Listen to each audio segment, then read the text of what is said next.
મહુવા તાલુકાના ગોપડા ગામે અસામાજિક તત્વો દ્વારા આદિવાસી સમાજના વ્યક્તિ પર કરવામાં આવેલા હુમલાના વિરોધમાં વાંસદા વિધાનસભાના ધારાસભ્ય અને આદિવાસી આગેવાન શ્રી આનંદભાઈ પટેલની આગેવાનીમાં ગોપડા ખાતે આક્રોશ સભાનું આયોજન કરવામાં આવ્યું હતું। મહુવા તાલુકાના ગોપાડા ગામે અસામાજિક તત્વો દ્વારા આદિવાસી સમાજના વ્યક્તિ પર કરવામાં આવેલા હુમલાના વિરોધમાં વાંસદા વિધાનસભાના ધારાસભ્ય અને આદિવાસી આગેવાન આનંદભાઈ પટેલની આગેવાનીમાં ગોપડા ખાતે આક્રોશ સભાનું આયોજન કરવામાં આવ્યું હતું। સભામાં મહુવા પોલીસ પર ફરાર 2 આરોપીઓને પકડવામાં બેદરકારી દાખવવા બદલ આકરા પ્રહારો કરવામાં આવ્યા અને પોલીસને અલ્ટિમેટ આપવામાં આવ્યું। આ ઉપરાંત મિયાપુર સર્વિસ સ્ટેશનથી ન્યાય યાત્રા નીકળી અને મહુવા પોલીસ સ્ટેશન સુધી પહોંચવાનું આયોજન હતું। 6/11/2025ના રોજ મહુવા પોલીસે ફરાર બંને આરોપીઓની ધરપકડ કરી લીધી હોવાથી ન્યાય યાત્રા સ્થગિત કરવામાં આવી। આક્રોશ સભામાં વાંસદા ધારાસભ્ય આનંદભાઈ પટેલ, સહકારી આગેવાન દર્શનભાઈ નાયક, માજી સોનગઢ તાલુકા પંચાયત પ્રમુખ યુસુફભાઈ ગામિત, ધરમપુર તાલુકા પંચાયત અપક્ષ સભ્ય કલ્પેશભાઈ પટેલ, રુધિગઢ ગ્રામસભાના અધ્યક્ષ રમેશભાઈ મહુવા, તાલુકાના આદિવાસી આગેવાન વિપુલભાઈ પટેલ, પરિમલભાઈ પટેલ, જિજ્ઞેશ મહ્યાવંશી, કુંજનભાઈ પટેલ, પ્રકાશ મહેતા, મિતુલ પટેલ, વિપુલ પટેલ, પીનલ પટેલ, જીનલ પટેલ, વિજય પટેલ, આકાશ પટેલ, બંટી ઢોળિયા, અંકિત ચૌધરી, સતીશ પાંડે તેમજ મોટી સંખ્યામાં સમાજ કાર્યકરો અને ગ્રામજનો ઉપસ્થિત રહ્યા હતા। મારા સુરત જિલ્લાના પોલીસના વડાને કહેવું છે આપના માધ્યમથી કે કાયદો અને સ્ત્રી સશક્તિકરણની તમે વાત કરો છો। સુરત જિલ્લામાં છેલ્લા અઠવાડિયામાં તમે જાઓ તો કોસંબામાં મહિલાનું મૃત્યુ થયું, મર્ડર થયું। 2 દિવસ પહેલા હમણાં બારડોલીમાં સેજવાર ખાતે મહિલાનું મૃત્યુ થયું। ઠેર ઠેર તમે દારૂના અડ્ડા ચાલે છે। મેં 400 જેટલા બુટલેગરોના અડ્ડાના લોકોનું લિસ્ટ મોકલું, કેમ તમે પગલાં ભરતા નથી? મહુવા તાલુકામાં પણ તમે જો 40 થી 50 જેટલા બુટલેગરો આજે ઠેર ઠેર દારૂઓ વેચે છે। આ મહુવાના પીઆઈને મારે કહેવું છે કે તને સરકારી નોકરી, એ નોકરી અમારા બધાના પસીનાની ટેક્સના પૈસાથી તમને સરકારી નોકરી મળી અને કાયદામાં રહેવાની જવાબદારી અને કાયદાનું પાલન કરવાની જવાબદારી તમારી છે, સાથે સાથે અમારી પણ એટલી જવાબદારી છે। પરંતુ તમે કોઈના હાથા બન્યા વિના કાયદાનું પાલન કરો।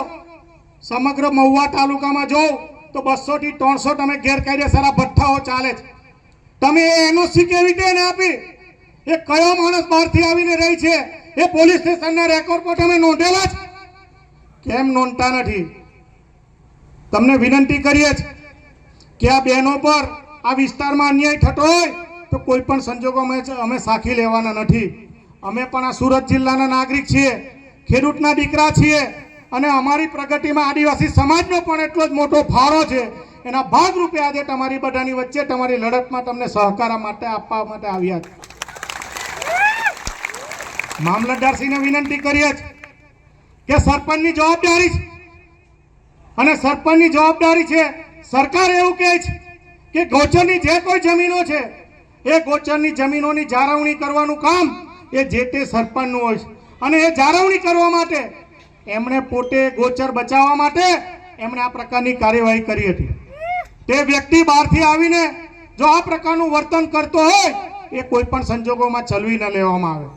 આજે પર તમારી પાસે અમે આવનારા દિવસોમાં ચર્ચા કરવા માટે આવવાના છે કે કયા પ્રકારના ગુનેગારો આજે પણ પોલીસ રેકોર્ડ પર તમે કેટલા લોકોની ધરપકડ કરી છે, કયા પ્રકારના ક્રાઇમ હિસ્ટ્રી શીટરોને તમે બોલાવો છો, પોલીસ સ્ટેશનમાં કયા પ્રકારના લોકો આવે છે। તમને વિનંતી કરીએ છીએ કે કાયદાનું પાલન કરવાની જવાબદારી અમારી પણ છે, સાથે સાથે તમારી પણ વિશેષ જવાબદારી છે।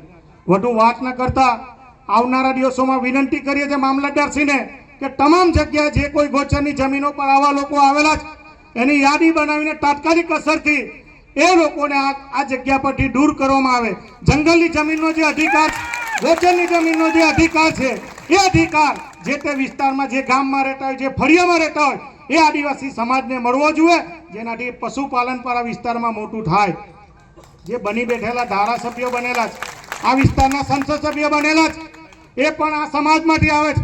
કેમ બોલતા નથી? અન્યાય થાય છે એની પર આપણા બધાની વિશેષ જવાબદારી છે કે આજે જે શિક્ષણ નહીં મળતું હોય, રોજગારી નહીં મળતી હોય, જ્યારે ખેડૂતોને પોષણક્ષમ ભાવ નહીં મળતા હોય અને કાયદો અને વ્યવસ્થાની પરિસ્થિતિમાં સ્થાનિકો પર જ્યારે અન્યાય થતો હોય અને પોલીસ વિભાગની જવાબદારી છે એ દમન જે લોકો કરે છે એને જે સંરક્ષણ આપવાનું કામ કરે છે એવા લોકોને આવનારા દિવસોમાં ઓળખીને અમે બધા આનંદભાઈ જે કોઈ લડત લડે, કલ્પેશભાઈ જે લડત લડે, વૈભવભાઈ જે લડત લડે અને મહુવા તાલુકામાં નાનો આદિવાસી લડે એ દિશામાં આવનારા દિવસોમાં સાથે રહીશું. ફરીવાર બોલાવી મને આપનો સહભાગી બનાવ્યો એ બદલ આપનો આભાર. જય હિન્દ, જય ભારત.